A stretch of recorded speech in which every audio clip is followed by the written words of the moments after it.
I'm Martin Wallace. I'm Darren McCarthy. I'm Dan Fury, and this is The Fundamentals. So, we're warmed up. Oh, yeah. Loose as a goose. Mm-hmm. What are we talking about this week? Oh, man. Pretty cool subject. At least I hoped it would be. We'll see. Yeah. Mm-hmm. Pretty interesting. I thought so. Cool. Yeah. Transcendental Meditation. That's right. Yeah. I was super curious about it because it feels like it's been in the zeitgeist lately, and I just don't know really what it is. We got some celebrities pushing it. We got David Lynch, and Jerry quite Seinfeld. A few Yeah. celebrities. That's definitely something we need to touch on. I think this is going to tie into something else. I feel like it's going there. Oh, it might. Didn't plan that. Didn't plan that. No. But That's cool, though. yeah, let's keep the tradition alive. We've done about 90% of the research for any future subject already. Yeah. Because everything seems to come back. Yeah, it's all connected. It's all connected. How bizarre. Yeah. Through popular culture in a big way too. It really says something. So, Transcendental Meditation, or TM. I feel like we may... TM. We might just need to start calling it TM. It's already hard to say. That's a thing. Yeah. TM. So if we say TM, we're referring to Transcendental Meditation. So In your mind, say Transcendental Meditation. is there like a basic definition for what transcendental It's is? actually really simple. Yeah. So it's a mantra meditation. You repeat a mantra to yourself while you meditate. Silently. Yeah, for 20 minutes. The idea is to sort of halt the thinking process and sort of get lost in your own sort of unconscious and connect your mind and your body together and relieve stress is the big idea. Okay. So at its core, it's incredibly simple. Yeah, it's supposed to be a natural, just a human experience that regardless of whether or not there's no belief system or structure, so you don't have to believe in any dogma or anything for this to work. It should work 100% of the time for anybody. And they push that pretty heavy up front, I think. It's not a religion, they say. It's... No, what they do is they push the science behind it. Yeah. Science. The science behind it. Yeah, so it's the most scientifically studied form of meditation that's ever existed. A lot of money and time went into researching the benefits of the practice and how good it is for you. So I have, for example, I have this book here, the TM book. All right, so it's full of awesome little graphs like this. This is the less illness graph. This shows you how many days patients spent in the hospital and how many times patients went to the doctor, depending on whether they were part of the Transcendental Meditation Insurance Group or other insurance groups. So here you get to see all kinds of little stuff like that. And you get like less stress graphs, happiness graphs, which I think is a hilarious one. Cortisol graphs, dopamine graphs. Trying to scientifically link this practice with the levels of hormones in your body changing. Okay. So cortisol is kind of a stress-related hormone, and this is supposed to regulate and control the amount of cortisol. And they love to bring up studies. You know, it really works. Millions of dollars were put in. Stanford did a big research project on this. It increases creativity. Yep. Anything that's beneficial it helps you with Yeah. is what they learn through science. If it's good for you, meditating makes it better. Yeah. This specific one. This specific one. Yeah. Okay. Let's maybe touch on what differs between TM or a mantra meditation, and then maybe something that's more like concentrated. Yeah. This was a distinction that I came across kind of throughout. So the Transcendental Meditation, it's kind of the marketing, but it's also when you get down to it, the beauty of the exercise, that it's effortless. You hear that word a lot. It's effortless. Or it's natural. It's natural. You sink into this. It's already there. If you have a conscious mind, you have the ability to practice this. Gotcha. So instead of you're trying to sit and then concentrate and clear your mind of thought through concentration, or to hold on to some specific goal or thought, this is supposed to be more just a release and a letting go of control. Wouldn't even venture a guess at how many different forms of meditation there are, like styles or teachings or anything. But this specific type, they try to set themselves apart by saying it's effortless. Yeah, it's natural. Even the mantra itself, you don't concentrate on it. As kind of silly as that sounds, you think it in the beginning and then you let it evolve naturally through your 20 minutes. So you don't sit there and try really hard with just the repetition of the word or anything like that. You just let it go. And you don't try to push thoughts out as they come. That's all sort of part of the process. It seems like someone's basic understanding of meditation would be hyper concentration. Right. Like you're trying to focus your mind and your body, and maybe you're doing the classic to help lead that. But this seems like you're trying to start out by doing something in repetition so that it just leads you into wherever. It evolves. I know, like a lot of other meditative practices, the idea is to bound yourself to the moment, to the present. And so you become hyper concentrated on things like your breathing or your heartbeat to collect yourself in the moment. And so you forget about the future worries or like past regrets, and you just stay in the moment. And that's where the center of happiness comes from. I know, like Buddhist meditation is like that. This is exactly the opposite, where you start off that way and you just let it evolve, and the idea is rest. So one of the most beneficial things here is stress relief. And the idea is when you sleep is a really good way of reducing minor stresses. And you wake up feeling refreshed. But regular sleep doesn't get you deep enough to alleviate deep, strong stresses. So you need to do TM in order to begin releasing those stresses. And that's where all the benefits come from. You get rid of these deep, subconscious stressors. You need to. They tell you that. Some amazing descriptions that I came across for describing what this process does, or what it's kind of, they're metaphorical, I guess. But descriptions of the mind, the conscious mind, being an ocean. So your mind is an ocean, and on the surface it might be a storm. So it's like 60-foot swells. This insane, it's going to capsize any boat. Big storm. But then the ocean is miles deep. And then at the bottom is perfectly calm. So if the conscious mind is a stormy ocean, what this allows you to do is access the ocean that's already there and within you that is calm. And so the stress relief comes from bridging that gap and creating like a neural plasticity, I guess, or like connections within the brain, between the brain and the body, between the conscious and subconscious mind, and allowing the subconscious mind to have more of an effect. Okay. That, and there was also did you come across like the bubbles rising from a lake bottom? No, I didn't get that one. I did get the ocean one, but the ocean one, yeah. Well, I guess, should we mention Maharishi? Yeah, the guy who started it. Yeah. Maybe mention that guy. We haven't gotten there yet. There's a big difference between transcendental meditation as an activity and transcendental meditation as a movement, or has... Okay. So transcendental meditation in of itself is incredibly simple. It is just mantra meditation done 20 minutes twice a day. Big stress reliever, that's their big target point. But then when you kind of get under the surface of that, the whole movement, where it came from, this was kind of shocking to me. Again, this is a subject where going into it, I thought I had an idea of what was going on, and I was so 100% wrong. Yeah. It's a brand new thing.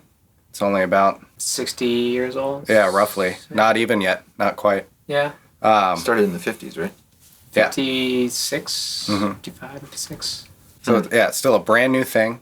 It really didn't achieve popularity until the 60s and 70s, and then kind of... Yeah, in the Western world, definitely.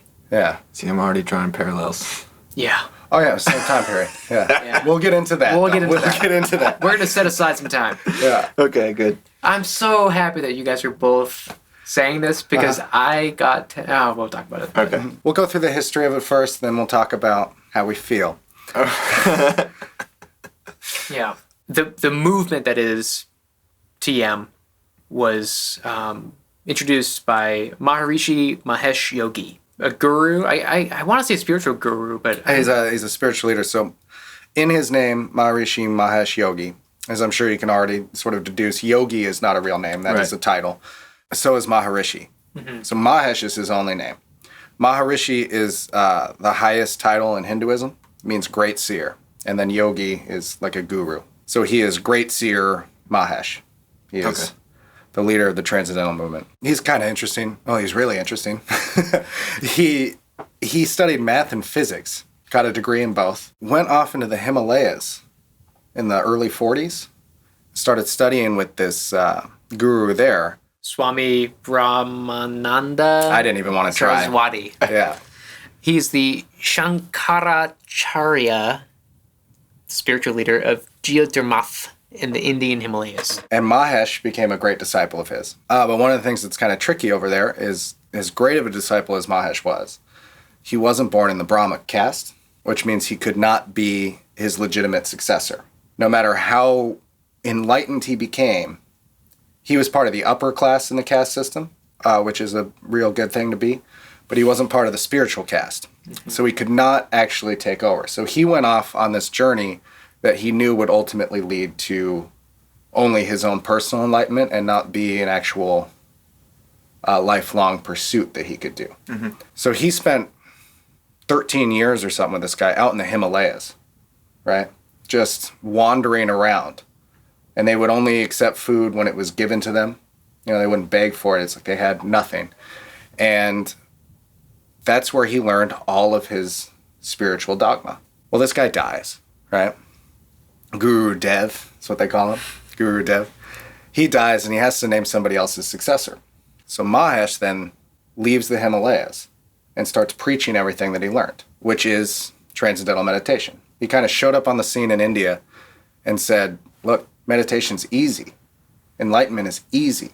And that's really counter to a lot of the beliefs at the time and still now. It's a lifelong celibacy and devotion and a lot of practice. And he showed up and said, no, it's 20 minutes twice a day.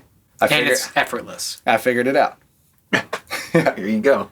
Yeah, Maharishi Mahesh Yogi. This is in the 50s, early 50s. Yeah, so his mentor, Guru, passes away, I think, in like 53. Yeah, 1953. And then by 1955, Mahesh is on a tour through India, spreading these teachings. He tours throughout India for a couple years, and then in 58, he begins a world tour, which for the next decade or so, he's just traveling, spreading his teachings.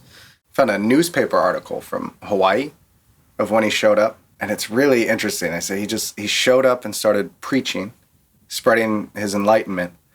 He said he showed up with nothing and asked for nothing. He was a really just peaceful, incredibly happy, totally content person who seemed to be truly enlightened.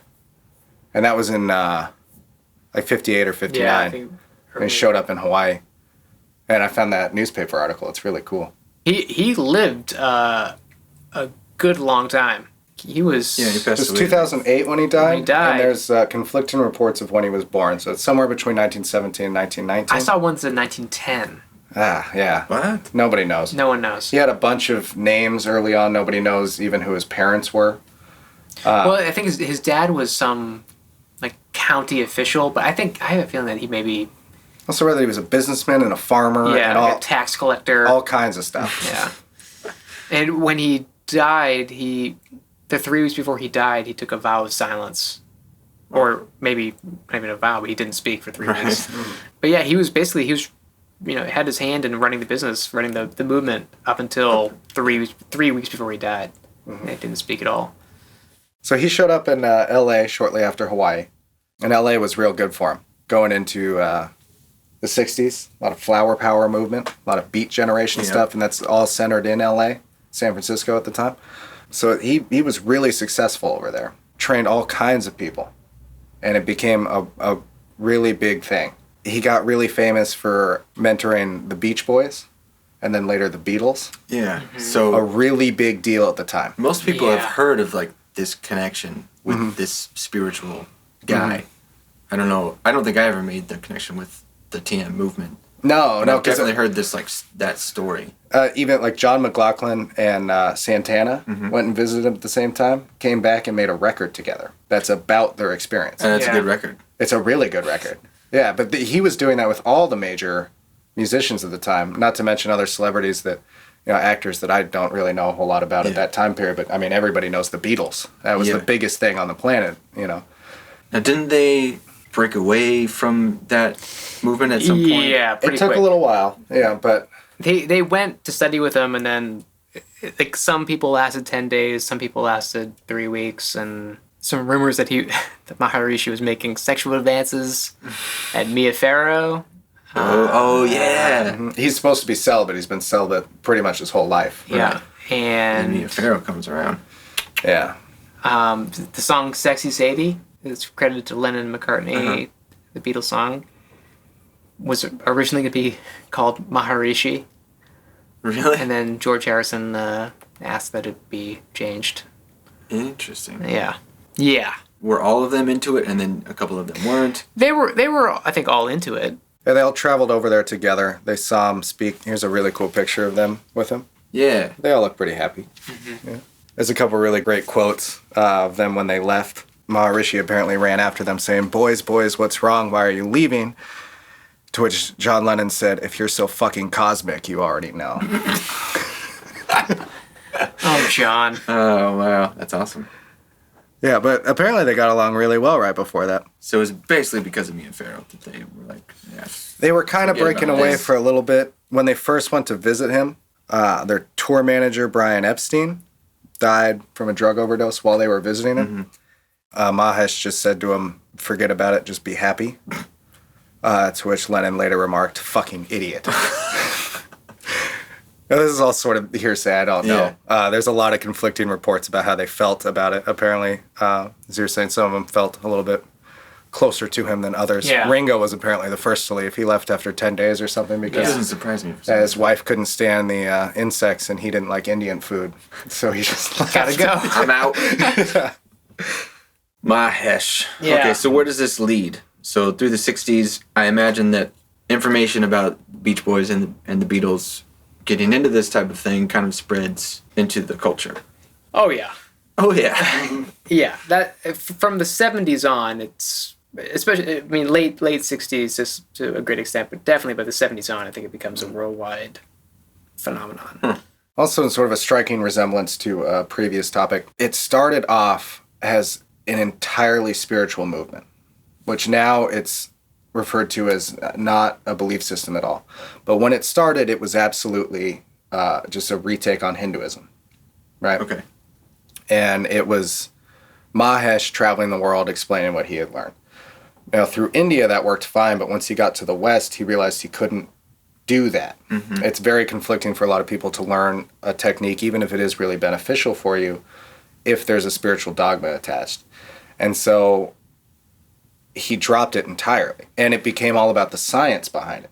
Now, as I said before, he studied physics and math. He was a very smart and scientific individual, so he talked a lot about the different levels of physical states and how it's all energy, right? And he was really convincingly good at describing states of consciousness that way, right? But what you see is a generation of people that are ready to take on science Yeah. Yeah.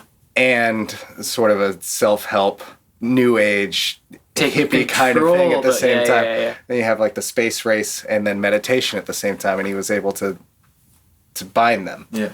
And it became very, very successful. About 900,000 participants in 1977, 1 million by the 80s, and 5 million Roughly now. Yeah. 5 million. Yeah. 5 million is a pretty good chunk. Yeah. This So- is worldwide, of course. So there's a couple things about this practice that are important to note. Kind of the only way to get into it officially is to be instructed by a certified teacher. Makes sense. So it's not something that can be learned from a book. As I found out here, I would can't just like learn to it point from out a- here, Yeah. I went online to Yeah. find out exactly what Transcendental Meditation was. Not the Right. history of it, not the anything, the practice. Couldn't find anything really reliable, so I went to PALS and I bought the TM book, Yeah. right? I mean, this is the TM book. Yeah. By You see how big this is? Denise. Denise Dennison, she's an idiot. I'm gonna tell you right now. You see how big this book is? Yeah. Yeah, it's pretty big. This is nothing but page after page of propaganda to go see a TM instructor. There is no definition of TM in here. There is absolutely nothing that tells you what the practice is, how to do it. It just says, here's the benefits, go see somebody. Here's the benefits, go see somebody. Here's a graph, like I showed you before. There's like 80 of those graphs in here. And they're all about as vague as that one. 2 questions. Mm-hmm. How much was it, if you don't mind? It was a little more than I wanted to spend, but it was less than $10. Where does the money go? Not to Denise anymore, I doubt it. I have a feeling that Denise has not seen any of that less than $10. Yeah. change in job satisfaction here between meditators and non-meditators. Turns out that non-meditators actually went down 0.5%, while meditators went up 1.5% on a self-rating scale. I bet they did. I bet they did. Self-grading the test. We have a change in heart rate before TM and during TM. I mean, that makes sense. You're resting. You're sitting with your eyes closed. Anyway, I'm not going to dog any more of that book. I'm just saying, don't buy it. I went to find out how, and it turns out that... Yeah, you would think that in this day and age you could look for a YouTube video. All the pro TM stuff that I found on the internet, everything that was sanctioned by them, everything that was positive, was nothing more than this book online.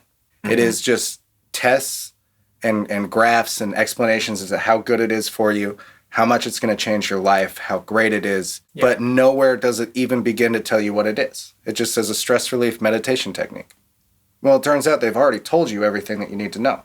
But you still have to go see somebody to learn how to do it. But do you really? Yeah. Yeah. You know, it doesn't sound like it. If you want the experience. No, if you want the real experience, yeah. So you need to get a mantra assigned to you. Okay, I've heard this. So yeah, you don't have a mantra. Actually learning how to do it, it's really easy. They even tell you it's easy. You know, they're not trying to say that it's difficult at all. You have to go see a teacher because I believe the word was effortless. It is. It's effortless. It's effortless. It's natural. It's in you all the time. But you do have to go see a certified TM instructor to learn how, and then you're given your mantra through a ritual. A lot of incense and flowers and an altar. Smoke and mirrors. Well, it's a whole lot of fun, I imagine. Now, I looked it up in Portland. Yeah. Right now they're having a post-Thanksgiving sale.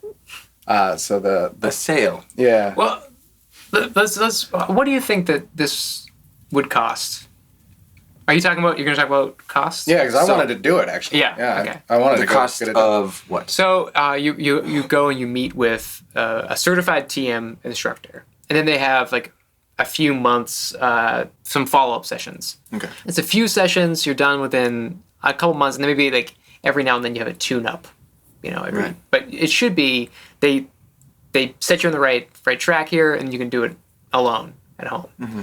What do you think? So this package of sessions. Yeah, 4 sessions.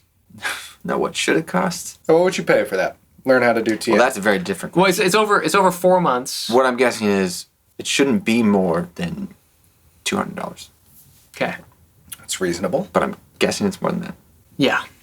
Right now with the special that they got going on, it's $980. Get the fuck out of here. Down from $1,500, which they've lowered since 2008. It was at $2,500. What? Yeah.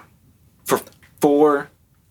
You're actually, the thing is, once you learn how to do it, theoretically, pays for itself. You don't need to see them again. Yeah. So theoretically, you could. I mean, if you started now and you did this for 50 years, it's a pretty good a bargain. Deal. It's a bargain. Yeah, pays for itself. But if it's a big operative word, if isn't it? 2 letters, so much meaning. Oh man. If you go as a couple, it's $180 for the initial payment, and then 3 additional monthly payments of $180 for the second person of a couple when the first pays the standard adult course fee. So you got to read that stipulation. One person pays full price, the other person gets it half. And this is an organized I mean, like if you were to buy pants across the board, like TM is a organization. Yeah, it's an organization. And set prices. Let's get back to the Maharishi real quick. Mm-hmm. Okay. What do you think the value of this organization is? Well, if each person is paying that much, and we're looking at 5 million current users, yeah, a lot. That's a lot. Keep in mind, that's walking in the door fee. Yeah. That's walking in the door. That's getting started money. That's your first ohm. How much are they worth, Darren? 2008, the organization placed the value of their United States assets at $300 million. Whoa. The Worldwide? Yeah. worldwide, billions. I've seen 1 to 3 billion possible. Probably more. It all starts with this dude. The giggling Mahesh. guru. Yeah. He's funny to listen to. He is really funny. He's really cool. He's great. So I'd like to read a little excerpt here from his own book, just so we know exactly who we're dealing with. Because the guy was certainly not an idiot. No. He wasn't making stuff up. So he talks about how being is life, it is existence. To be is to live, to exist. Being or existence finds expression in the different aspects of living. Thinking, speaking, doing, experiencing, feeling. All aspects of life have their basis in being. The question arises then of how to understand being in terms of all the different aspects of life with which we are familiar. How can we know being in terms of the world and what its relationship with the world of forms and phenomena in which we live? How can we distinguish existence from that which exists? Existence is abstract. That which exists is concrete. Concrete. You want to read the rest of this and see if you can follow it? No. It's fine for me. How much was he worth when he passed away? Oh, I'm sure he was doing pretty well. Yeah. I didn't see anything about like his personal. He had his own plane. He had a 707. Yeah. Most of the places where he hung out, I was reading, the walls were made out of silk. What? He later in his life, he started to believe pretty heavily in the existence of demons, and because of that, he spent most of his time in buildings that did not have south-facing doors, and he started his own architecture based on that idea. Oh, wow. He was worth a lot of money. How much of it that he personally had, like in his bank account, is suspect. Yeah, but some dummy accounts. He didn't ever need to. Mm-hmm. Yeah. Ever. He had a following that Just took care of him. Yeah, he was fine. Then again, there is a big difference between him like living lavishly and spending lavishly. Yeah. You know, like he wasn't, as silly as a lot of those things might sound, he also wasn't buying the most superfluous stuff. Yeah, he wasn't getting around in a Ferrari. Mm-hmm. Yeah, watching television. You know, he was still pretty dedicated to his own enlightenment practice. It just so happened that as things progressed, he was able to do it in nicer and nicer places. Right. So when did this become a business? That's a really good question, actually, and I couldn't find like a definitive time frame for that. I think But 55. I think from the get-go. I think from the get-go. So when he's doing this tour, you know, telling of this practice, is he charging for that? I think the certification thing, it started as with the Transcendental Deep Meditation was the original title. So right from the get-go, and then it was simplified to Transcendental Meditation. And then he was, after 68, he stopped touring and just started training teachers. So he trained 40,000 teachers in his life. So I guess maybe from 68, he stopped spreading the message and was just teaching people to spread the message for him. Okay. That would make a distinctive and then these point. teachers are charging. Well, the organization is charging, but they're working for the organization. Oh, okay. At that point. So you can't be an independent. No, not officially. instructor. Yeah. Okay. But it's effortless and it's within you, so you know. So you can Do see it. that I just don't get why you would. There must be some more to it that you get out of these courses that are worth this money. You got $900? You go find out. I don't. So, what happens to you is you go through the initial course, and they tell you, without any faith, any dogma or spirituality, for 20 minutes twice a day, you can be stress-free, live a better life. Just costs a certain amount of money. What happens is you go in, you have to learn a mantra. Mantra is given to you by your TM instructor, and it's supposed to be this highly specific sort of event in which they discover from you what your mantra is. But I have a list of them, and it turns out that it's done entirely by age, sometimes by gender, but it just depends on your age bracket. So a farce already. You're given this highly personalized mantra. Yeah. And then they set you free and they say 20 minutes twice a day. But we're going to need to check in with you over a period of weeks. I'm going to need to see you 3 times to make sure that You're doing it properly. you're doing it right, getting good results. And when you do that, you go in with groups. And what you do is you do this big group meditation. And as you come out, a lot of suggestions are sort of planted in you as to how positive this experience has been for you and what you need to do. Now, at this point, everything's totally fine. Things are good. You've learned how to do it, and you can do it for the rest of your life, 20 minutes twice a day. And at this point, I think everything's pretty groovy about it. I've been doing my own version of it every morning for the past week just for fun, where it's the first thing I do now when I wake up. Now, I only do it for 10 minutes. I don't really have a mantra, but I do just kind of focus myself on distressing and relaxing. It's the very first thing I do. And I feel a lot more energetic, feel way more motivated, just more self-confident, all kinds of positive feelings. I'm not doing their program, but I see the benefits of it. Yeah. After this, things get a little tricky because now you're kind of fully vested into this program, and the more you do it, the better you feel. And they have a whole lot of avenues to continue reaching out to you and getting you to do things that you never even would have considered a possibility in the beginning. So, I think the very first thing that's going to happen is you're going to be told about a thing called rounding. And rounding is awesome. So after, doing Transcendental Meditation 20 minutes twice a day for a while, realizing that you feel a lot better, you kind of get involved in the community of people that do it. And some of the more elite people doing this go to these retreats on the weekends where they do a thing called rounding, which is where you meditate, then you do yoga. Then you meditate, then you do yoga. Then you meditate, and you do yoga. Literally all day, all weekend, right? Whoa. Now, what they found is that this is supposed to be like really positive for you, but this actually makes you incredibly disoriented, can make you more tired, make you spacey. It sounds exhausting. Yeah, make you have more fatigue and more stress. But this is good because what they call it is a thing called de-stressing, which is where you found a big enough stress in you that it actually hurts to get rid of it. Yeah. So it's a positive thing. And the answer is more TM. Sure. Do more. Makes you feel better. You got to get rid of the stress. Right? So you do this for a while, right? Get rid of these stresses. Then there's a number of other things you can do. There's and I'm going to butcher this word, but it's Siddhi. Yeah. The TM Siddhi is the advanced level course, and it's something that they don't even tell you exists when you go into it. Are you fucking kidding me? Oh, we've only just begun. Yeah. TM Siddhi is where you learn how to do a thing called Yogic Flying, which is where if you meditate hard enough, you can actually learn how to levitate. And no offense to any of the people who believe in this or do it right now, but one of the funniest things you can watch on the internet is videos of Yogic Flying. You want to play that clip? Oh, yeah. Apparently, the ability to fly has largely been lost in the modern age. But at the U.S. headquarters of the Transcendental Meditation movement, enterprising students are trying to change all that.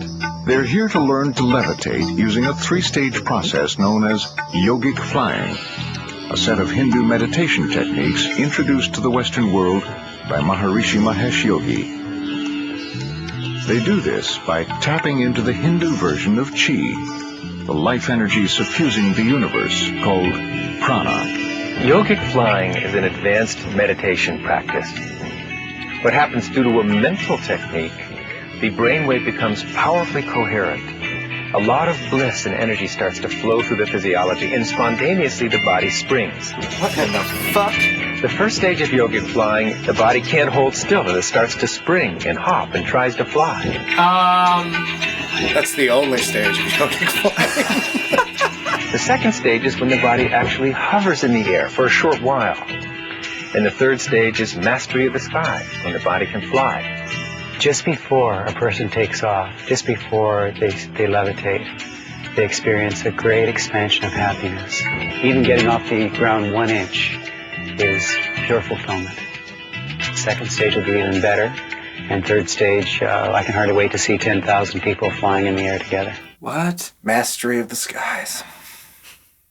So that was awesome. Yogic Flying. I mean, they were definitely Hopping. suspended in air for a very short period of time. Like it was almost It looks like like I gymnastics. just picture someone jumping and then right off their butt.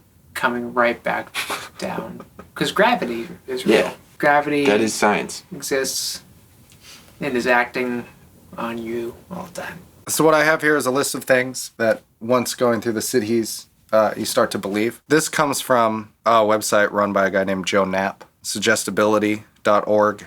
He was a TM instructor for a lot of years. He learned personally from Mahesh and left and decided that he wanted to speak out about his experience there, which isn't entirely positive. So for the next little series here, it's not going to be the most positive description of TM. So what he has to say has been mentioned. You learn how to do the yogic flying. You believe that you can physically levitate. But what happens is after that, once you become a yogic flyer, you believe that you are literally at a higher evolutionary level than the rest of mankind. You would be. Right. From there, you may or may not choose to become a celibate TM monk or TM nun. You start to believe that if only the square root of 1% of a population practices TM, then the Maharishi effect will create powerful positive effects for that entire population, such as world peace. You believe that when an entire nation reaches the square root of 1% mark, that entire nation will become invincible. You start believing in the global country of world peace, which we'll get into a little bit later. You believe that Mahesh's teachings and practices will not only create world peace, but will eventually create a literal heaven on earth. And then you start to believe in demons, rakshasas, and I'm probably butchering that term, but these are Hindu demons that Mahesh started to believe in later in life, or at least became open about. I'm sure he believed in them before.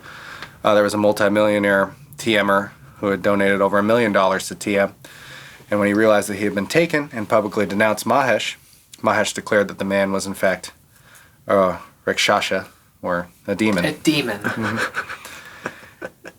And if all of that isn't good enough for you, you can move to Fairfield, Iowa, home of Mahesh's own private university.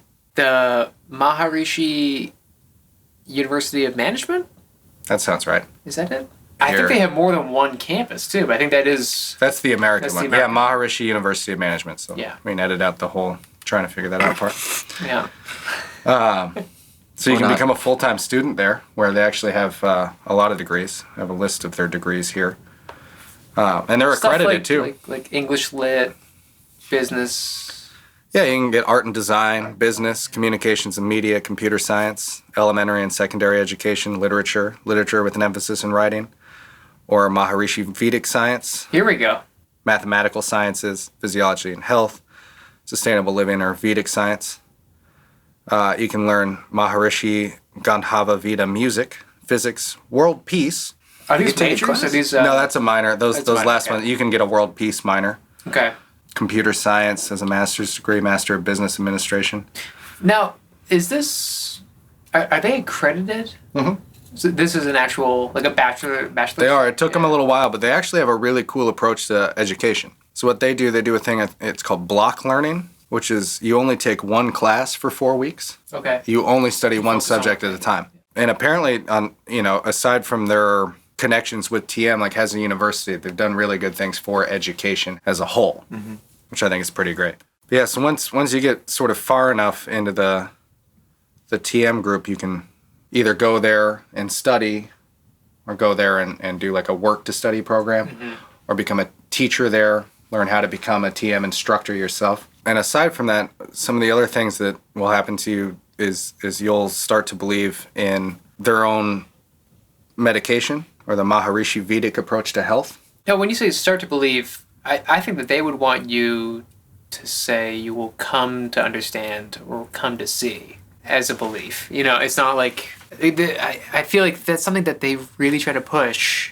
Is like it's not a belief system. It's not like a faith. It's just the way it is. It's just an effortless thing. One of the things that Joe Knapp was adamant about on his website, as much as he has a lot of negative things to say about the inner workings, two things that I think are really important is, one, the 20 minutes twice a day part is beneficial.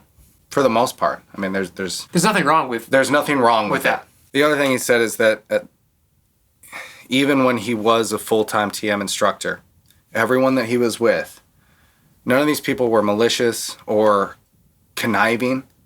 They're not trying to take anything from you, and it's exactly the opposite. They think that they have the best thing for you. Yeah. They're only trying to help all the time, because they so fully believe in Mahesh's teachings that they think it is the way to enlightenment. It's always only good. So all of these things aren't taught to you in some way to get you kind of into the pyramid. They're only for your benefit. Now, the Maharishi Vedic approach to health is fundamentally different than that of modern medicine. They view the body as an abstract pattern of intelligence, whereas modern medicine views the body as a machine. So the worldview of the Maharishi Vedic approach is closer to the reality described by 20th century physics, according to them, which challenged the reductionist materialist worldview by finding that quantum mechanical phenomena contradict the idea of solid matter. Causality is less definite, that material existence is connected in unexpected and non-local ways, and that a reductionist view is untenable at the quantum level. Vedic thought discusses a unified field of pure, non-material intelligence and consciousness whose modes of vibration manifest as the material universe. Disease results from losing connection with this underlying field of intelligence.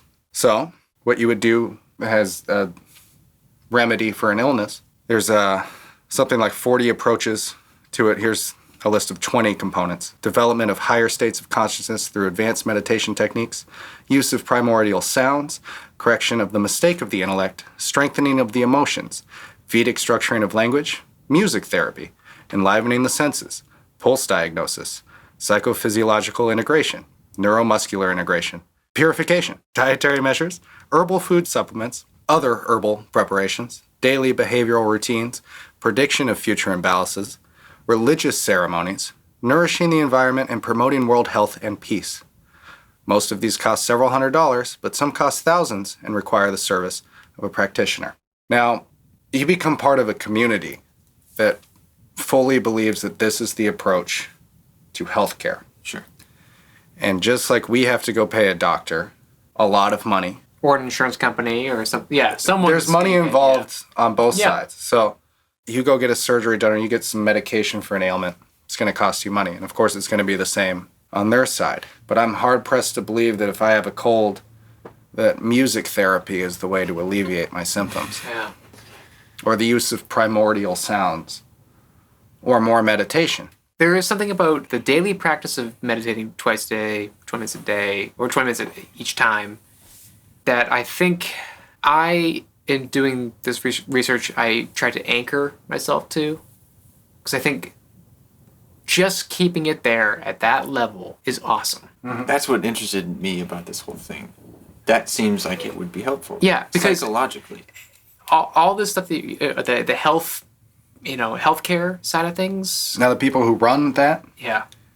the Maharishi Ayurveda Products Private Limited. There's one in Colorado Springs. There's one in New Delhi. They're making products that they're telling you have to buy to be well. It's all going to the same company. The part of this that I really, really do like is the idea of finding a mantra that is effortless and then it's self-sustaining within you as you're meditating. But you're just being quiet. Yeah. You're just being quiet. And Allow the mind to wander. And it just settles itself down. I love that.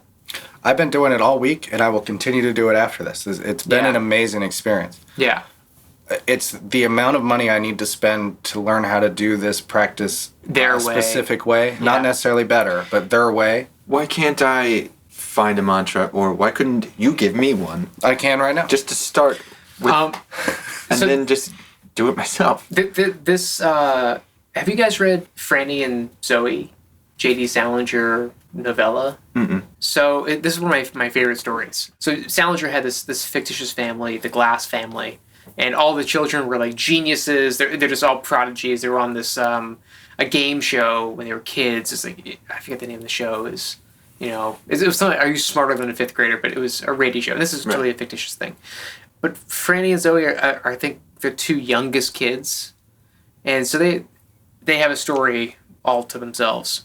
Long story short, in that story, Franny, the sister, has kind of a nervous breakdown, has become obsessed with the story of this Russian monk who read in the Bible that you should seek to pray without ceasing, to pray incessantly. So he seeks out a mystic to teach him how to pray incessantly. He doesn't understand what that means. So he finds this really holy man who can teach him what this means. And this mystic leads him to the Jesus prayer. And the Jesus prayer is, Lord Jesus Christ, Son of God, have mercy on me, the sinner. And so the idea is you just repeat that prayer over and over and over again. It's very short. It's a single sentence. And you repeat it, and then eventually something happens. It switches. And it becomes part of your heartbeat, the rhythm of your heart. So as you're saying the prayer and your heart is beating, you're saying, Lord Jesus Christ, Son of God, have mercy on me, the sinner. Lord Jesus Christ, Son of God, have mercy on me, the sinner.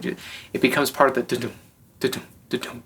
So the prayer attaches itself to your heart. So with every heartbeat, you're saying the prayer, and you're praying incessantly. So you're no longer consciously saying the prayer, but you're praying incessantly. I'm not religious. I don't believe in supernatural or higher being, God or anything. But when I was researching TM, I thought that the idea that this is something that is effortless becomes part of my natural rhythm and can, even if it's a placebo effect, I guess, but like, a metaphysical placebo effect, calm me, bring me closer to myself, be more mindful to people around me, just make me more aware and make me more interested in being a better person. I think that's great. This basic idea. The basic idea is beautiful. Seems awesome. And it's not like a shoving this ideology down anyone's throat. It's letting yourself sink into it. Yeah. And it's becoming a part of you, kind of just below the surface, but always. Right. And it's not like an outward push. That part is appealing. Yeah, but once we get into this, that's what was so shocking to me, because it's insane to me. They say TM requires no faith, it has no dogma, there's no spirituality. And all of that is true on the surface level of which you would go to learn it. What they don't tell you is that the mantras that they give you are all names of Hindu gods. Yeah. Really? Yeah, most of the time you're just chanting Krishna to yourself. And that's fine, because you don't actually have to believe in order to have that mantra work for you. I mean, it is just a word, it's a vowel, it's a syllable. Yeah, again, the mantra could be rock. Yeah, it doesn't matter. It doesn't matter. Skateboard. The idea is that you are it's something to anchor you into being within your body, within yourself. What I don't like about it is that once you get indoctrinated into their system and you want to pursue it further, it then does require quite a bit of faith. Yeah. They just slowly bring it on to you bit by bit, right? Mm-hmm. And it's a very, in a nutshell, revamped version of Hinduism. How much money do you think, or at what level do they bring in Yogic Flying? How much money have you spent at this point? I was reading that if you want to be like fulfilled every year to your maximum capacity, not counting donations, it's about $1,000 to $1,500 a year. Okay. A year. It's not the most expensive thing, especially when you consider other subjects that we've done on this. I can think of something that's probably more expensive overall. Yeah, it's really not the most expensive thing, but it's not free. It's not free. But no. But the idea that we've latched onto here that seems helpful, that is free. That is free. Mm-hmm. And again, I just wonder what they feel is so valuable about a one-on-one experience of teaching. I would your pay money. Your money is what's valuable. Yeah. But what is valuable to me for that money? I would happily pay $1,500 a year if I could fly.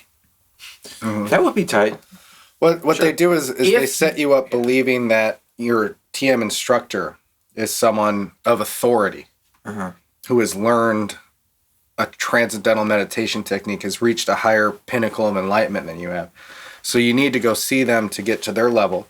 And they are under the belief that they witnessed walking divinity themselves in Mahesh. So they're all under this idea that they've seen enlightenment. Mm-hmm. And when you go in, you're under the idea that you're witnessing it yourself. And you're getting that benefit. So on tm.org, there's a frequently asked questions. Yep. Can I learn TM from a book, DVD, or online? The answer is, imagine trying to learn a natural golf swing or musical instrument. You know how valuable it is for a good teacher to show you the proper technique. The TM technique is easy to learn but requires personalized interactive guidance. For this reason, it's taught only through one-on-one instruction by a certified TM teacher. No longer a relevant comparison. Perfect golf swings and playing music instrument are not easy to learn. No. Terrible, man. A golf swing, it's like you have to do 120 things right. If any one thing is wrong, you're in the woods. It's not effortless. Anyone that has ever played a musical instrument will tell you, not easy to learn. But as someone who does play a musical instrument, no one's ever taught me how to do it. You could do it on your own. Yeah. From a DVD. Or just practice. Or a book. Repetition. Trial and error. A basic idea that you build on yourself. Now, of course, a teacher would help. An instructor would speed up the process. isn't necessary. When I was learning about the idea of the mantra, this repetition of this one word, it reminded me of this book that I have, and I forgot to get it out and revisit for this, but it's called Mind Games by Michael Powell. And it's a book of a bunch of different activities based around the mind. And there's this one that really stuck out to me. And it's, you sit, and if I'm remembering correctly, and I think I am, you sit in a dark room and just start saying your name over and over again. You're just saying your name out loud. Nobody's around, it's a dark room, you can't see anything. You keep saying it, and you keep saying it. And eventually... So like disassociate from meaning? Exactly. And then it almost, or it's supposed to, eventually sound like someone else is saying your name. So then you just get like the echo. Yeah, you're kind of in tune with the room, the reverb of the room. Interesting. And eventually you're saying your name out loud, but you become so opened up by that you kind of disassociate from that word as you know it, and it almost sounds like it's we did a similar sort of experiment in a philosophy class that I took where we just repeated the word table for like 15 minutes. It was like to the point of being awkward and back again. And the whole point of it was to show that, well, a lot of things. It was a philosophy class, but the idea was how quickly a word can completely lose all meaning and relevance. It doesn't take very long before you start to question whether or not that's how you pronounce it or what the idea behind it even is. And you do that for so long, it becomes just a meaningless statement. Yeah. It's just sound. It's strange. It is really bizarre. So yeah, that reminded me of that activity, which is the only one, I can't remember any of the other ones in that book. That idea was interesting to me. Just resonated? Yeah. As is this basic idea of the mantra. But all this other stuff, I don't know about that. All right, so let's talk about this association we all We have been alluding to a very pretty specific... directly. I mean, not... That's something that we've talked about a few times. Veiled. And we've come back to in a number of podcasts so far. Within 5-10 minutes of doing this research, I thought of Scientology. Yeah. Which, honestly, I was not expecting. That was kind of surprising. Pretty shocking. It's kind of disappointing. Yeah. Honestly. I did not get as creeped out or... it doesn't seem as nefarious. It's like a very mild... It's like a diet Scientology. It's diet cherry Scientology Dr. light. Pepper. It's fringe. Yeah. They don't seem to be nearly as insane. Yeah. Yeah. You know, at least the stuff that they're doing is grounded in the fact that it does have some benefit. They don't have a navy. Sure. They don't have a navy. They have their own cities set up. They're trying to start their own country. They have a university thing. I mean, they're... That's a lot of parallels. For 2 years, they tried to create a sovereign nation. Yeah, in which L. Ron Hubbard had to do in Africa. That's where they started. Zimbabwe. See, when we were watching that video with the Yogic Flying, you said that place was called the Golden Dome? It's in the Golden Dome. So that's part of MUM. One of the benefits. Like gold-based to me. Yeah, a little bit. Yeah, a little bit. Not quite as hidden because we could go there if we wanted. Yeah, sure. So the Golden Domes, it's one of the benefits of studying at the MUM or living in Fairfield. Is you get to... only benefits. Well, you mean aside from invincibility, lower crime rate, and just overall happiness? Yeah. They have all kinds of benefits. Why is the lower crime rate in the middle of that? Invincibility. Lower crime. Who gives a shit? I'm invincible. Why include it? Gives a shit. Anyway. So, yeah, in Fairfield, their university is set up. One of the benefits of being there is you get to meditate in one of 2 golden domes. Just huge, awesome buildings set up in the architectural style. It does look pretty awesome. Yeah, and it's like a big gymnasium for meditation. It's awesome. There's 2 of them. They destroyed a bunch of historical buildings in order to make them. Of course. Yeah, they saved a lot of the stuff from the buildings, though. They're actually... they were kind of nice about it. But they still just built gigantic domes there. I think something like 13% of Fairfield is TM. Really? Yeah, and that's kind of weird, too. But there's only 9,000 people there. Yeah, so it's a small community all in all, but... 13% of the population? Of the population, 950 people? No, they go to school there, and then Fly around. Yeah, they just... I feel like it was kind of a distraction associating this with Scientology. I feel like my understanding and research into the Scientology side of things, it was pretty negative, you have to say. I didn't feel that negative about this. Sure. But then the association, it was hard to get away from the association. And like, you want $1,000 of my money? Yeah. And it starts around the same time. Yeah, it starts around the same time. Similar approach. What's interesting to me about both of them is that they both seem to be fairly rooted in a offshoot of a hypnosis technique, which is a post-hypnotic induction. True, yeah. So a lot of Scientology is based around hypnosis techniques and a post-hypnotic suggestion and repetition, all kinds of things. Not so much, though. What's a post-hypnotic suggestion? So do you have to be hypnotized? It's very, very relevant to this. So one of the things that I was reading through all the TM naysayers, but the ex-teachers, what happens is you go in and you learn how to do a 20-minute meditative thing. And it's really good for you. It's really beneficial and whatever. But when you come out is when they start telling you how you need to do this all the time, how you need to respect the tradition and go deeper and deeper into it. That's when they tell you how to do these things. That's actually what the 3-day check-in is for. You do a group meditation, and then while the group is coming out of meditation, they lay it on thick with the dogma, which you hadn't heard yet. Now, 20% of them are going to be suggestible, but those 20% are the ones who are now going to fall for it, really be into it. Now, of course, the point is they don't know that they're doing that, the teachers themselves. They're not trying to do that to you. They think that they're learning Mahesh's teachings word for word. It's the thing, yeah. But it's really odd to me because, so when I learned how to do hypnosis, the most powerful part of the whole technique was the post-hypnotic suggestion, and that's the 2 to 5 minutes after coming out of a trance. Now, a trance is almost exactly the same as meditation. When I asked my instructors what the difference between meditating and being in a self-hypnotic trance was, their description was saying that in meditation, you try to focus yourself and then gather yourself in the moment. In hypnosis, you try to connect yourself with the subconscious. Now, I don't know what that means. Yeah. That isn't like a big difference. That sounds the same thing. Like that's what this is. Yeah, two sides of the same coin. Trying to connect with it's just saying, I have a verbiage for this experience, so do they, but this is why ours is a thing. And that's what Transcendental Meditation is doing to you. It's putting you in a hypnotic trance, but it's not... It's like a self-induced? Yeah, it's absolutely. It's all the same thing. Like, anytime I was ever put under, I just felt like I was meditating. Okay. I feel the same way now when I meditate that I always did, putting myself into a hypnotic trance. Could I be hypnotized and not know it?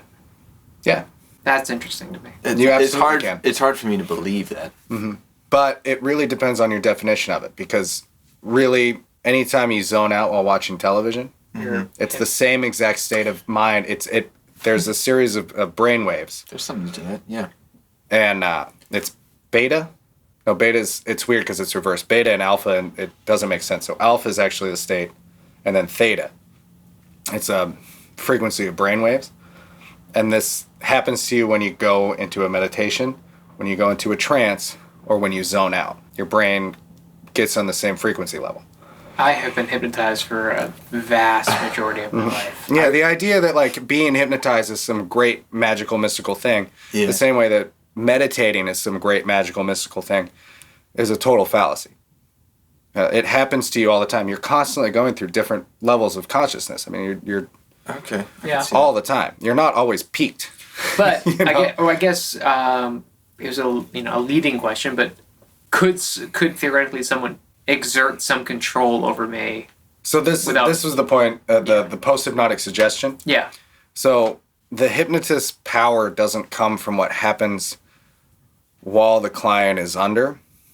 The majority of influence comes from the 2 to 5 minute period after they come out. So as a hypnotist, I put you down.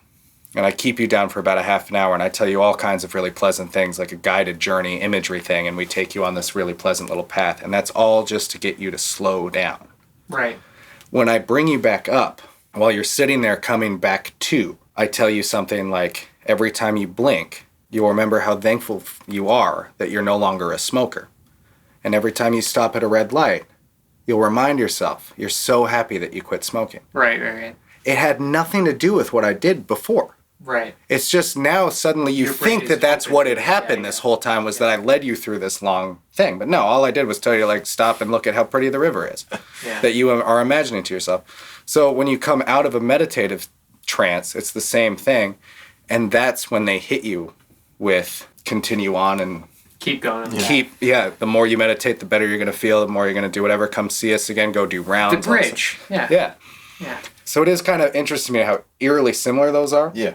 Now, hypnotism had been around for a while, but it didn't really get very popular until it kind of got connected with psychiatry at roughly the same time. Yeah. L. Ron Hubbard had used the same technique because it was popular. Huge into hypnosis. But just, renamed it a bunch of different things. Yeah. And here comes Mahesh doing a very, very similar technique, but renaming all the verbiage, all roughly at the same time. watering down Hinduism, and I mean, Trying to produce the same effects. yeah. When you said something about being hypnotized by television, I have very vivid memories of being about 8 or 9 years old. My buddy, when he watched TV for a few minutes, he would be absolutely transfixed. I would yell his name 4 or 5 times, and he was just dead eyes on the television. It took so much to snap him out of that. But he's a great meditator. I get that with video games. He is. But at least you're doing some sort of action. But people should talk to me. I'm not trying to be rude. Yeah, It's just- What I'm saying is, like, how many times have you watched Roseanne and then realized that you're just staring at a thing and you're not paying attention to every Roseanne? single time I've watched Roseanne. Yeah, John Goodman's in that show. No, John Goodman isn't, man. I guess every time he's not on screen. Yeah. My next door neighbor growing up was not allowed to watch Roseanne What? because it was not appropriate. Oh, I bet. That Well, was- that's because John Goodman was getting drunk on On television. Just fucking crushing beers. Crushing him. He's a big boy. He is. He's a big beer crushing. I'd like to drink with John Goodman. Oh, that would be... I go toe to toe with I- him. See it. That would be... I'd pass out. Yeah, I feel like John Goodman's the kind of guy that he brings out the really good liquor after all the bad liquor's gone. So you're like, oh, He's why like you the have kinda- to have that? He's It's going to good- save the good liquor until Yeah. all the people who can't handle it are passed are out. done. I still feel I feel conflicted, I guess. I feel I did too.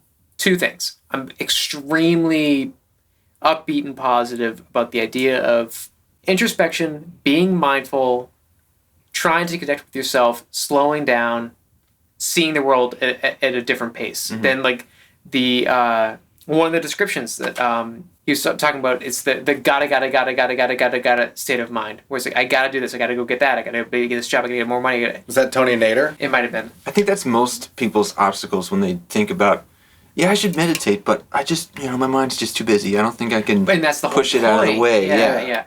And I did. I'm one of those people. I've been doing it 10 minutes a day. And no effort at all. Yeah. You just wake up and This sit does seem there. like a more... You don't have to do anything. I should start doing that. I could do that at work. I could do it like on a forklift. It doesn't Just meditate. Just Yeah. meditate.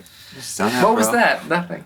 Here's the thing that's cool, bothered bro. me from the very get-go about it Okay. is it seems to be such a deep-rooted spiritual practice. Yeah. The very first thing I found when I looked into it was that I couldn't find how to do it. Yeah. And I said, okay, well, now I got to learn. So I looked up where I could learn how to do it. Then I found out I needed to spend almost $1,000. So then I looked into, a little bit more refined sources, and all I found was more of the same, this scientific anecdotal evidence, which it turns out the majority of positive studies have been done by people with a foot in TM. The Philip Morris Institute on Lung Cancer. I mean, it's, Yeah. Really? So if you can't even tell me the basics of it other than it's a de-stressing mantra meditation technique, well, I get that. I'm done there. But I got to spend $1,000 to learn what my mantra is, and I do a little bit of digging, and I find out that that's all a big facade.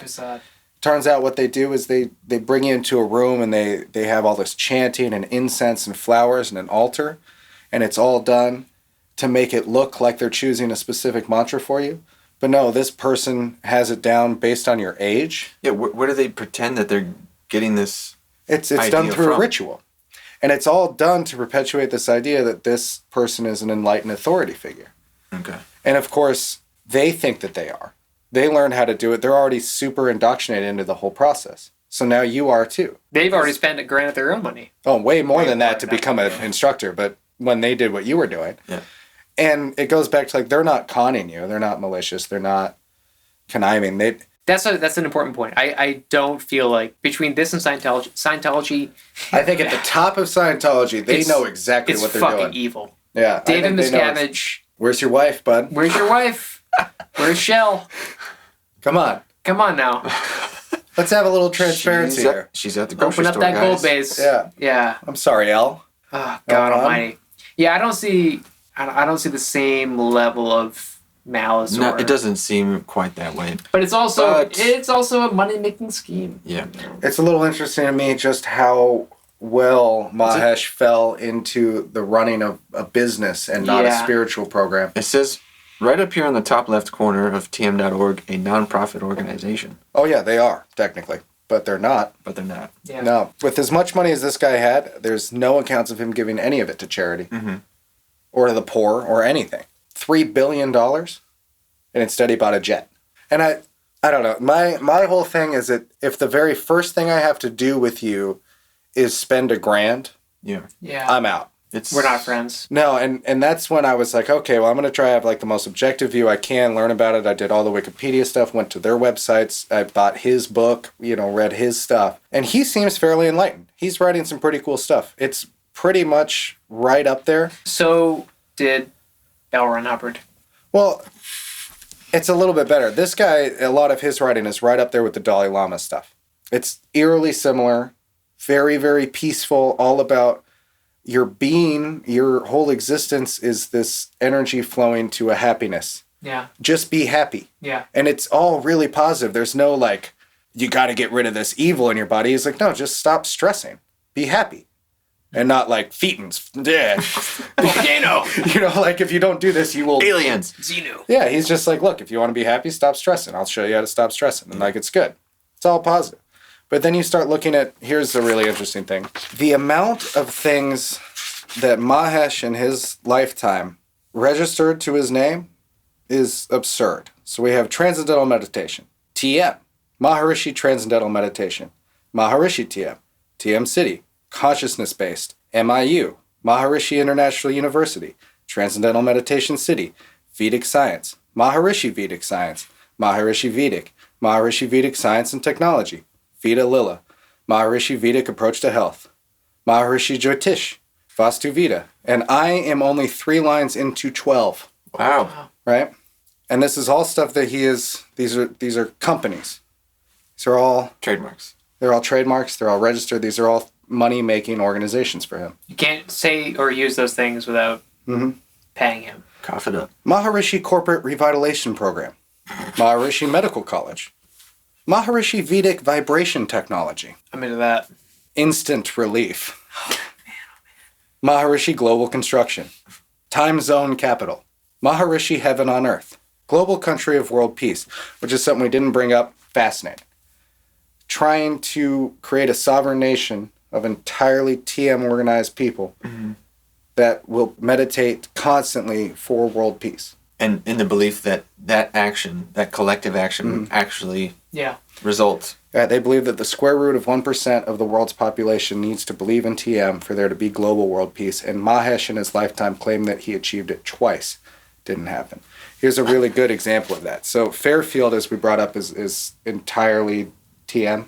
It's like TM's, only 13% of that, but it is TM's headquarters in America. So in October of 1978, Dr. Rubok Radanoff addressed a small group at the University of Oregon. He's an assistant professor of physics at Maharishi International University, so this is before it became MUM. Dr. Ray Hyman was there and was determined to press Radanoff on the subject of levitation. The audience perked up when Dr. Radanoff preached the Maharishi effect, claiming that any city in which 1% or more of the inhabitants are TMers becomes a haven from crime. This, he told the folks, was an established fact, scientifically demonstrated. Fairfield, Iowa, home of the university, is unique in that some 13% of the populace are heavy TMers. The crime rate is so low that the chief of police has now put several officers on part-time duty. Unemployment is non-existent, and crops are growing beyond the most optimistic hopes. The automobile accident rate in Iowa is now the lowest in the United States, and TM is to be given total credit for all of this. Right? Scientifically proven. Is it? This guy is a doctor of physics. So Randy checked with the Fairfield Police Department, the Iowa Department of Agriculture, and the Department of Motor Vehicles, and found that Rabinov's claims were not true. Yeah, of course not. The chief of police told Randy that he was hiring more officers. However, a study of crime data for Fairfield and other small towns done by a TM supporter found a significantly lower rate of violent crime and property crime in Fairfield. A study of crime data done by a TM supporter. Although one student did stab another to death on campus in 2004. Holy shit. Yeah. What's great about it is before he stabbed this kid to death, he stabbed another kid earlier that morning with a pen. Crazy. Now, it's a fairly small school, and there's not a whole lot of actual terrible incidents that happen there, so that one gets brought up a lot, the fact that there was a stabbing. Well, someone was stabbed to death, yeah. Yeah, but it happened one time. Oh, that's okay. The Department of Agriculture showed no increase in crop production. Data on car accidents, including fatal car accidents, did not support Rabinov's claims. And Job Service of Iowa reported that the amount of unemployment in Iowa varied at essentially the same rate as the U.S. in general. According to Randy, Dr. Rabinoff described the city's program as a system that enables one to achieve whatever one's desires. Similar claims have been made by Dean Radin and other parapsychologists regarding what they called field consciousness or global consciousness. Roger Nelson, for example, thinks that enough people want good weather, they will get it. Wow. I was reading something about how suicide rates in Fairfield are actually higher than the national average, although I couldn't find anything to fully support that claim, so I didn't really want to bring it up. But the idea is once you sort of put yourself on a path of sort of righteous and moral perfection, it actually becomes harder. Yeah, your life... Higher standard. Yeah, there's a lot of negative side effects to doing TM that they don't tell you. Fatigue and anxiety is one of them, more stress, but one of the most interesting things is when you do serious rounding, like you have to do to become an instructor, there's a huge portion of the people that go into that develop incredible muscle tics, including uncontrollable, spontaneous moving of the neck at 45-degree angles. And just go like this all the time. That's not good. Yeah, and if you can't get rid of it, it's from meditating too much. If you can't get rid of it, they simply don't let you become an instructor and they just kick you out. You just get excommunicated. They don't want you to be part of their show. Weird. Yeah, so muscle spasms, all kinds of weird stuff, terrible depression, and their answer to all of it is always, always, always, you're de-stressing, more meditation. Mm-hmm. So one of the things that I think was... One of the things I think was stressed really well that I want to stress here again is this is what happens when you get really seriously into what is referred to as the TM rabbit hole. This is when you're really far into it. It's a life choice at this point. This isn't what's going to happen to you with the 20 minutes twice a day. This isn't casual meditation, but this is where you could go if you buy into their suggestibility, if you buy into their dogma. Because eventually you do, and I'm not saying you would, but people have moved to a city just to be closer to more people of this type of community and want to do it all day, every day. Yeah. And then they develop more anxiety, more stress, and muscle tics. I mean, there's plenty of evidence to suggest that this isn't really the most positive thing for you. But they hide all that. Yeah, I think almost immediately the takeaway to me during this was it's a pretty good thing to spend 20 minutes every day sitting quietly by yourself with your eyes shut. Yeah. Comfortably. Yeah. That is gonna do no harm and maybe some good. Yeah. I'm much more interested in TM circa 1955 than I am now. I think even you don't need them. You don't need the identity of this. It's just Mahesh was on to something, but wasn't quite ready to handle the adverse or negative effects of such a large following and such a devoted fan base. Yeah, you can't fault someone on that because that is a huge tidal wave of responsibility. And I tried really hard to find out when it changed from a really positive, life-affirming, sort of spiritual enlightenment to a business model, and I couldn't find when that happened. So I really still am on the fence with how I feel about Mahesh because everything that I've read from him, everything that I've seen him say has been really positive. Then all of the insider discussion of what he was actually like seems to really paint a totally different picture of an uncaring guru who more or less just showed up, said this is how you do things, and then just told people they were doing fine. Like everything that I've watched of him, he seems really awesome. He seems really enlightened, He's really describing exciting. the practice of the origin of thought. Describing the origin of thought is bubbles coming up from the bed of a lake. And then as they rise to the surface, the bubbles getting bigger and bigger and bigger. And then we experience the thought as the bubble on the surface popping. And then through meditation, we're able to trace the path of the bubble back down. So it's not just like the pop, and that's a thought. It's following it back down to where it originates from. So the origin of thought. That's interesting. It's great. But yeah, it doesn't cost $1,000. No. It just doesn't. Just that. You do that, and just close your eyes for 20 minutes and be mindful of that. But Check out your thought bubbles. check them out. So I'd like to leave the listener with, you decide for yourself. Yeah. You know, you look into it. Yeah, if you want to believe. I don't want to come down too hard on this. No, I'd say just be aware of the fact that it isn't all positive. It isn't all what they say it is on the surface. You're going to have to spend a lot of money to find out what it is that they're actually talking about. If you choose to follow their version of this. Right. Sure. Proceed with caution. I personally think that there's better ways to de-stress. You know, I think that has many unique, awesome interpretations of life and existence as he presented, and all kinds of different other enlightened beings to show you that don't cost money to read about, do a little bit of research first. So I will say, as soon as we started doing this, I fell sucker to their marketing ploy right away, and I wanted to go actually learn it. Yeah. I did. And I still think it'd be kind of fun, but not for that much money. No. Yeah, no. Like I said, I've been doing it myself, and I feel great. I think it's a really positive thing. That's cool. Well, I hope you learned a little. you go. yeah, I don't know. I hope you learned That was a little. fun. I'll say I feel like this has made me feel more positive about being a person. That's good. I want that every week out of you. every week. It's hard. That's hard for me to feel more positive about being alive with other people. That's pretty unusual. Normally things are Struggle, pretty guys. bleak, you know. My drive It's day to day. My drive over here was a test. I was looking for a mantra. Yeah. It's people in the city. Every pair of headlights. Yeah. Sure. Like this, it's been nice to think about every day. It's been a nice little, just like taking a breath every now and then. A mind breath.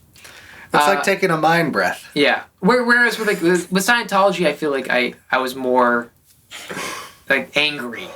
Yeah, it was angering at times. And I'm not gonna give either of these people my money ever. Nope. But I feel like this one made me feel more positive in general. In general. Stop. Sure. Just See, I can much more understand the idea of buying into this sure. than I can that other thing. Yeah. Especially when you got Jerry Seinfeld and David Ellen Lynch. DeGeneres. We didn't even Ellen talk about the DeGeneres, celebrity list. I mean, so many celebrities. I was gonna Jim say- Carrey. Jim Carrey. That makes a ton of sense. Oh, yeah, Do you he's- follow him on Twitter? He did the commencement. Because he is transcending. He did the commencement speech. out of everything. He did the commencement speech at Mum. Yeah. No shit. Yeah. He was there twice. He's a yellow ass robe, just looking crazy. Moby played there. Wow. So did Donovan, who was a person I don't feel know or like care about. Moby's involved in every single one of these things. Moby is so transcended that he's bald. He's transcended hairstyles. He just has the idea of hair. I feel like he's looking for. No offense to those with, No offense, but male those, pattern baldness. Or people who achieve the state of bald without enlightenment. But he's bald. Well, Until next time, guys. hey, it's been a real pleasure. it's been a Get in real touch treat. with yourself however you feel fit. Yeah. Don't spend $1,000 on it though. No. I mean, unless you're absolutely Spend some time. Don't spend Then spend $1,000 as on much money as you want to spend. it. You're probably not worth it.